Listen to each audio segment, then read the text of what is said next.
Guddu singer का video गाने देखने के लिए सब्सक्राइब करिए और बेल आइकन को दबाना बिल्कुल ना भूलें और शेयर करिए, लाइक करना बिल्कुल ना भूलें। बड़ा दर्द करता सिनवा दिलवा फेंक दे हब निकाल के, फेंक दे हब निकाल presented by CBL DJ। बड़ा दर्द करता सिनवा दिलवा फेंक दे हब निकाल के। याद तोहरावे बहुत रोआवे दिन होके चाहे रात के, याद तोहरावे बहुत रोआवे दिन होके चाहे रात के। बड़ा दर्द करता सिनवा, बड़ा दर्द करता सिनवा दिलवा फेंक दे हब निकाल के। बड़ा दर्द करता सिनवा दिलवा फेंक दे हब निकाल के।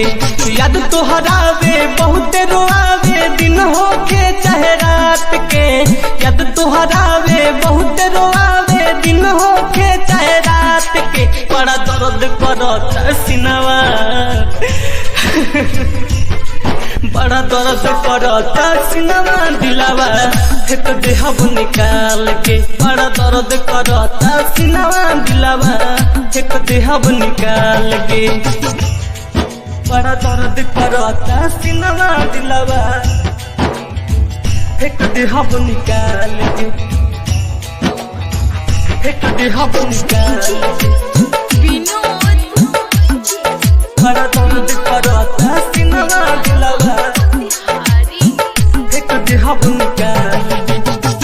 तड़प तड़प के जियत बानी आंसू जुदाई के पियत बानी, आंसू जुदाई के पियत बानी।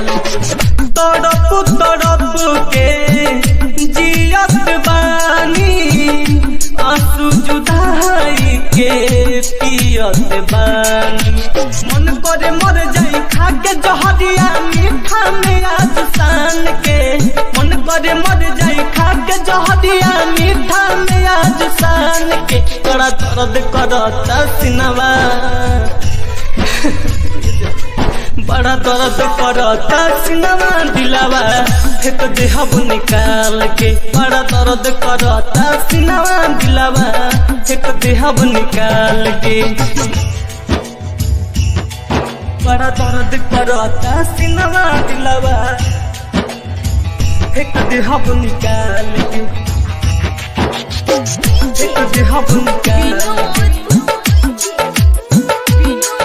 बड़ा दर्द करता सिनवा दिलवा फेंक दे हब निकाल। झूठा तू कैलू वादा कैलू कसम हो, रोहित के दिल पर देके गैलू जखम हो, रोहित के दिल पर देके गैलू जखम हो। झूठा तू कैलू वादा कैलू कसम हो, रोहित के दिल पर देके गैलू जखम हो। राइटर चुलबुल छोटू केहू पूछे न हमारा हाल के, राइटर चुलबुल छोटू केहू पूछे न हमारा हाल के। बड़ा दर्द करता सिनवा,